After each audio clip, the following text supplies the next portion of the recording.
Welcome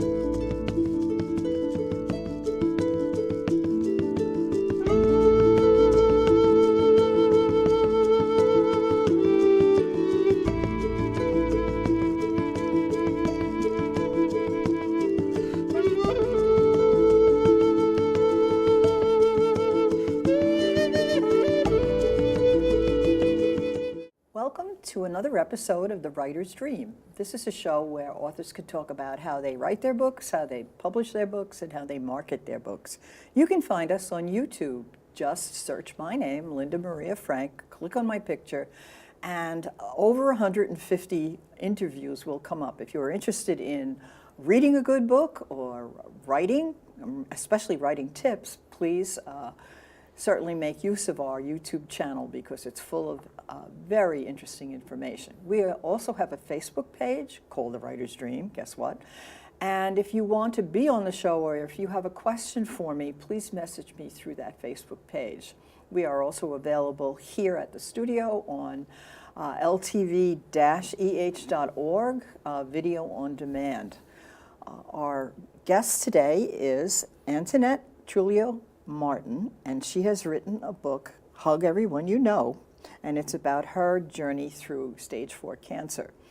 Our host today is Joe Satriano. Joe Satriano has written a book also about a journey through cancer, which he will tell you about, called In Sickness and in Health. Joe is also the founder of a foundation, to raise money for seniors who are graduating from high school who have a parent who is either died from cancer or is suffering from cancer, and he has raised over $1 million so far. So we have two very interesting people who are going to tell you about a journey through cancer, which is a very timely topic today because today cancer is a disease that has made its way from a complete death sentence to something that many people survive, and many people are really much more knowledgeable about how to do it. So take it away. Thank you.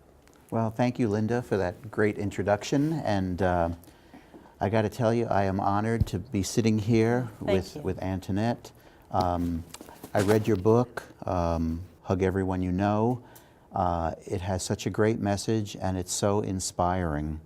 You know, I'm so impressed with people who are faced with some tragedy and don't bury their heads under their covers, but instead do something with it. And you've done exactly that through the writing of your book. Oh, thank you so much. So kind. Well, you know, I know, according to your book, that you're a speech therapist, and you're also a special ed teacher. Yes. And you dabble in writing. Obviously, but to me, you're more than that. You know, those are just titles of occupations. You're an inspiration, and you're an inspiration to so many people who might be going through the same thing as you. Even though journeys might be different, the end result is stage 4, and yet you're here, and you're doing such great things through your writing. Tell us a little bit about your inspiration about writing this book. Thank you. Yes. Well, when I was first diagnosed in 2007, I decided to keep a journal on just this journey because it was going to take about a year to get through treatments and whatnot. And I chose an ugly notebook I had buried somewhere and used that. Because I'm rather squeamish and kind of a wimp on a lot of things medical, I had a hard time talking about cancer and what I had to do and what was happening to me. So it was easier for me to email my everyone rather than talk on the phone all the time. The phone was very problematic. So I had my journal and I had the emails. And the journaling let me rant and complain and document what was going on, and I was finding that it was letting me rehearse what I needed to say out loud, and so it was giving me a voice. Now, your journal was only for you, correct? Only for me, right. And I used the email, and I would mass email my everyone and I would always get some nice feedback from everyone of encouragement. So as I was going through, I thought I should compile all this information and write a whimsical story about cancer. And it would be funny and insightful and all that. Let's talk about your everything. My everyone? Everyone. Sorry. My everyone. Yes. My everyone is everyone in my life. I have a large family, my parents, my sisters, my husband, my daughters, nieces, nephews, everyone. I also have a large circle of good friends that I'm always in touch with, and we're cooking, we're planning, we're traveling, we're doing this and that. So, and I'm also have cousins and aunts and uncles, and I have a lot of everyone.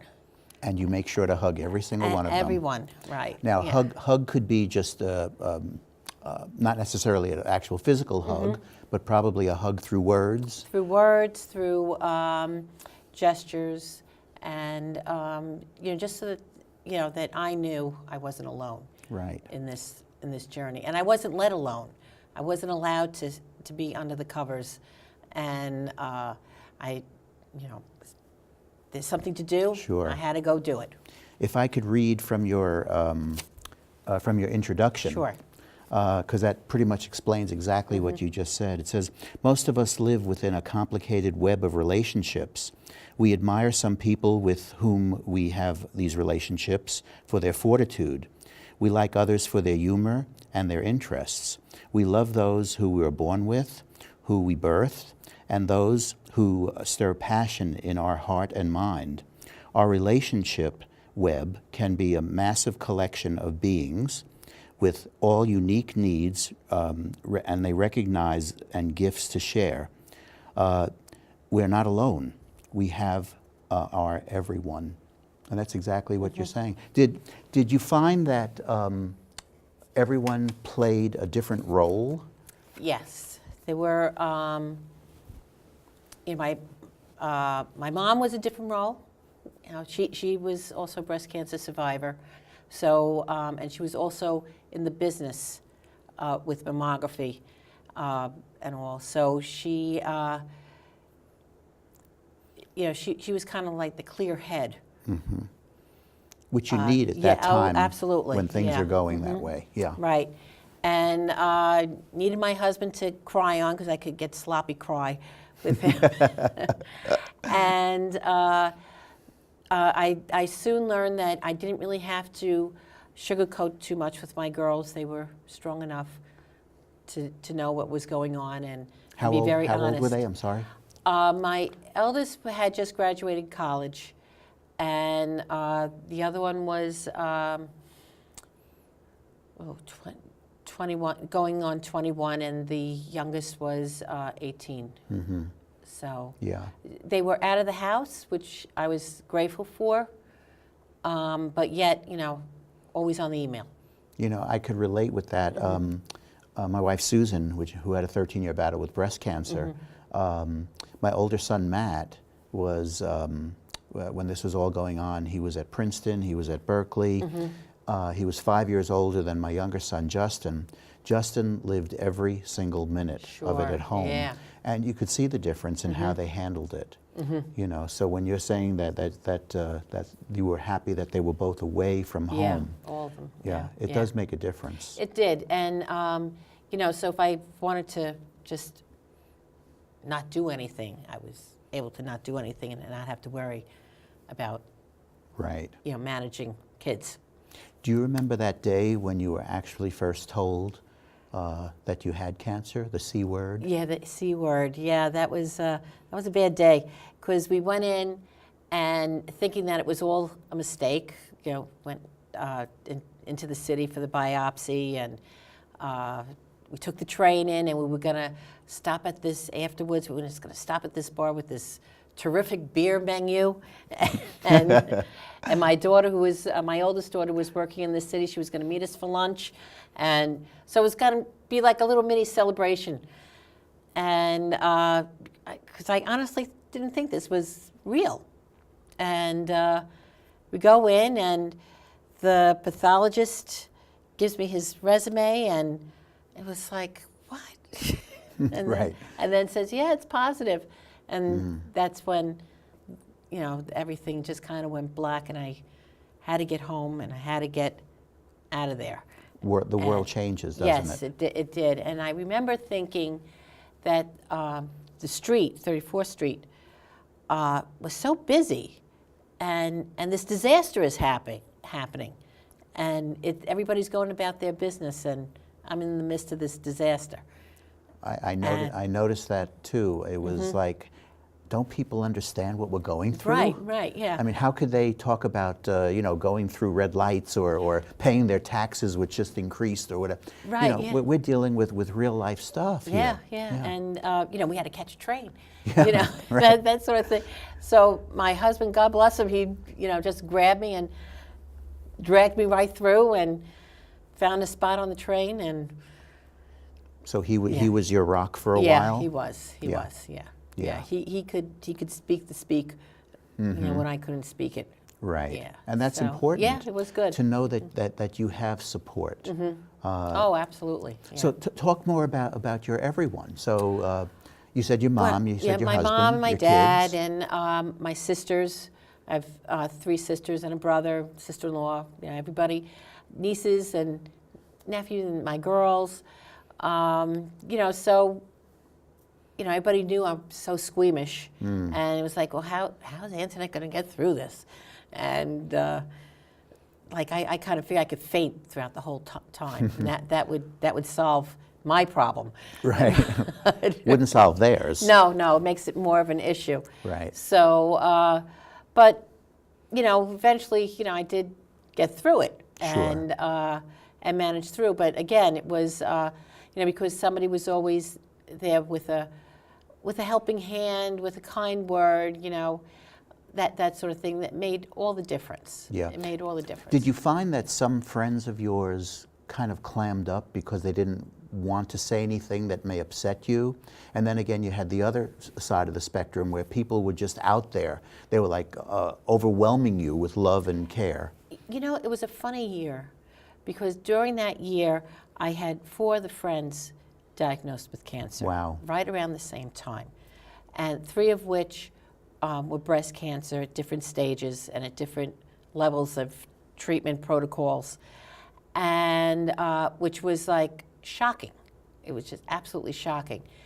And so the conversation was going throughout the circle constantly. So I really didn't feel that I was shunned out by anyone. I just felt more comfortable with my people, my everyone. I did try to go to a support group.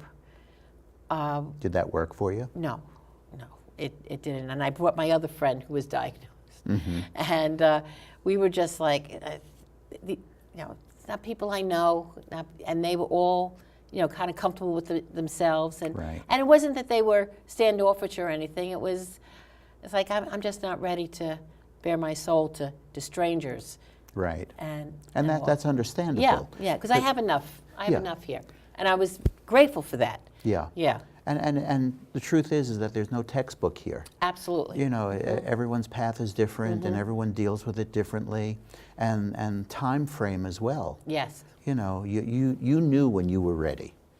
Yes, yeah, I did. And I have to say the journaling helped me get ready because, again, I was able to rehearse the words and get the rant out without seeming like this crazy woman. Right. So that was the first year, basically? That was the first year with stage 1. So with stage 1, there's an end date. And then it's just, making sure everything's okay for a while. Right. And then when did it come back? Less than 5 years later, I was re-diagnosed. Okay. And, excuse me. Yeah, that's when I decided I needed to really write the book. Before that, within that 5-year time, I did, pull out the journal, and I pulled out the emails, and I put them all in order, and whose I like better, and that sort of thing. and tried to write it. And each time I started, I had to put it away. And I would put it away again, and I reorganized it a different way. And I just couldn't sit down with it. And it got to the point where I thought, well, that's over. This is not my life anymore. It's over. I should be writing other things. And then I was re-diagnosed. Wow. And I realized, Back to square one. Yeah. And, when you first hear stage 4, there's no other stages after that. And it's supposed to be the one that gets you. Yeah. Nobody dies of breast cancer. They die of metastatic breast cancers because it affects the other organs. So I figured I'll write this book, and if not for nothing else, it would be for my daughters. So they would. There you go. Right. Yes. Now, have they read it? Yeah, yeah. Okay, interesting. Yeah. My older son, Matt, couldn't wait until the chapters came out of my word processor. Oh, back is in the that day. right? Yeah. My younger son, Justin, has yet to read it. Ah. And I would never force him to. Yeah, yeah. I mean, I he could understand that, He yep. lived the hell for Yeah, he 13 lived it, years, you know, right. so why does he want to relive it? Sure. So sure. I get it totally. Yeah. And I would never force him to do anything. Well, as I was writing it, I would let them read certain passages, whatever. And my one daughter came up and says, "You don't realize how hard it was to hear this, to see this and to do this." I know, baby, I know. Yeah. See now, so we take these hits between our eyes, right? And we reel backwards for a certain amount of time. Right. But through it somehow, and I'll call it the human spirit, because you have it, this human spirit, this desire to keep moving forward and share with others what you're going through. I know humor was a big part of it. Yeah, yeah. Tell me a little bit about that. Well, life is funny. You got to go with the chuckles. It's my friend Colleen with stage 4. It's like I'll rather go with the chuckles than any place else. Yeah. And but you have to see it, as you're living through it. Right. The one incident where when I found out I needed to have chemotherapy, when I thought I was going to be able to not have to do it. My daughters were Johnny on the spot, ready to score me some pot. And I just, it was just so funny on how resourceful and quick they were. And, just some funny things, that happened with, my aunt was going to celebrate her 50th anniversary. And apparently I wasn't there for her wedding because I was born. Oh, right. Right. And so she kept writing me emails and said, "Antoinette, I really expect you to come. You missed the first one, so now you have to come for this one." I said, "I'm going to be there. I will be there." But it was just so cute on how she would put it. Yeah, yeah. Now you mentioned to me in the other room that you were one of the lucky ones that didn't really lose your hair. Yes. With the chemo, and it might have got thinned out a little bit, Yep. but to normal yeah, state. Yeah, I mean that was for me and Sue an eye opener. It was when she lost her hair. We reeled backwards. I mean that was the only thing, by the way, I was never able to do for her, which was to cut her. She wanted her hair, her head shaved. Shaved off, I yeah. couldn't do it. Couldn't do It was it. just Oh, too emotional yeah. for me. But once we kind of realized where we were again, and you reel backwards and then you stop and then you move forward, we had fun with it. We actually bought different color wigs. Oh, how fun. So Yeah. 1 week, yeah, it was great. 1 week she was a blonde, 1 week she was a brunette, Yeah. a redhead. I actually thought I was cheating on my wife. It Oh, was how amazing. cute. Yeah. Yeah. Yeah, that was that to me was such a help because I didn't really look that much different, and that does make a difference. it did, and I think it was helpful for my daughters and for my husband that it was just kind of proving, you're going through this, but you're really not that bad. So we're going to keep going. Correct. Yeah, you're getting Just- on the boat. You're doing this. You keep moving forward. That's it. So you said maybe one of the blessings that came out of the book is not only are you helping people by them reading this, which I hope everyone does read this. This is an amazing read, because it does show the courage and the ability of someone to move forward, even in the face of tragedy. But you said it also helped your daughters. Yes, I think it helps them that I'm able to, communicate with it and live with it, and prove that it's not great, but you can still Live. be part of life. Yes. Yeah, the way you want it. Right. Now you're still working. Yep, still working. I still teach and take care of my home. Talk about that first day that you went back to school and the kids. What did they do Yeah, for well, you? at that time, I wasn't working in a school. I was working with early intervention. So I had to make home visits and all. And I do have one little anecdote where I had a new family, and it was a Muslim family. So I was dealing with the grandma and mom, and the poor little guy was very disabled infant, and we had to get things all set up for him. So part of my job was to come in and visit, do an initial evaluation, and then decide who needed to come in and help this little guy. The father and the grandfather kept themselves in the kitchen and would just, peek out, because this was their culture. Take your shoes off. They couldn't interact with me. I had to contract women to treat him. I couldn't have a man in the house, that sort of thing. So I said, that's fine. There were certain hours of the day. I said, whatever you need. I just need to know the parameters. So I would come back to the office, and some of my colleagues, sometimes people just ask too much. They get what they get. Everybody's fine. And it's like, well, no, this is important.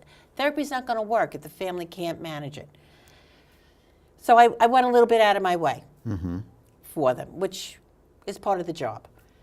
So when I came back for the final meeting, I just had the port placed, and I was not, it was not very comfortable.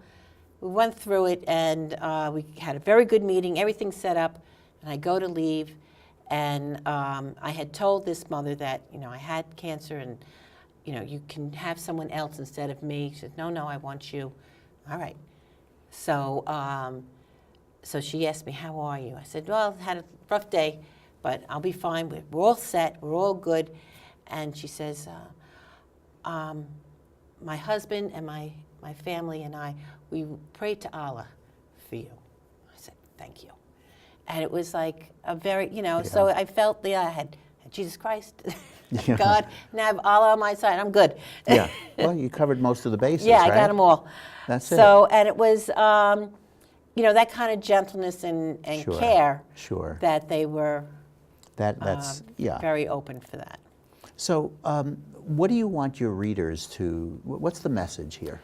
The message is that, yes, there is hope. It's work, and it's sad, and it's scary. But there's hope in the everyday. Every day is a gift. You have your everyone, hug them. It's important to, no matter how we leave this earth, our legacies are, what the relationships that we've made. That's right. With our everyone. Because we are not separate pieces of driftwood. We bump into really each other, aren't. and we need each other. Yes. And it's important to tell people how you feel about them. You don't want to wait until the eulogy to tell them. That's right. They can't hear you then. That's my time. Exactly. Right. They can't hear it. Right. So, so what would you tell a friend who is going through this at the, how they should handle it, or at least a suggestion as to how they should handle it? The shoulds I try to stay out of. I hate that word, should. Right. There's always a suggestion. There's always, something that could be troubleshooted. But a lot of times that's not what anybody really wants to hear. Right. They just want to be heard. And so the best thing I find that I can do is just sit there and nod and listen, hold your hand, And that's sometimes all you can do. This is what I tell people going through it. You know, I don't have answers, I have ears. Right. So, you know, and if they're willing Very to good. talk, that would be the way to go. You know, you mentioned something before. One of the things I do with my foundation is I go and talk to every single child who Yes, gets the scholarship. It's amazing. And, well, it's not about me, but thank you. Yeah, it's but, the kids who are great. But I end off each interview, quote, interview, with this. I tell them that I saw a Hallmark card, which normally I throw out. I don't Yeah. read these things. But this one I decided to read. And I opened it up, and the first line said, "Today is the present." The next line said, "Open it up like it is a gift. It is the present." You know, and that's so Oh, that's true. a beautiful thought. Yeah, that is wonderful. Yeah, we get so hung up in our lives sometimes that we forget the beauty that's around us, and to think about what we have as opposed to what we don't have. You know, but I think you've gotten there. I hope I practice it every day. It's Yeah. You You it's know, not easy to practice every day, but Yeah, Yeah. The idea is not to wait for that tragedy to happen. Enjoy it now, Right, right? right. Because there's such great stuff out there. yeah, there is. Yeah. So that's wonderful. It's, you know, your message is superb.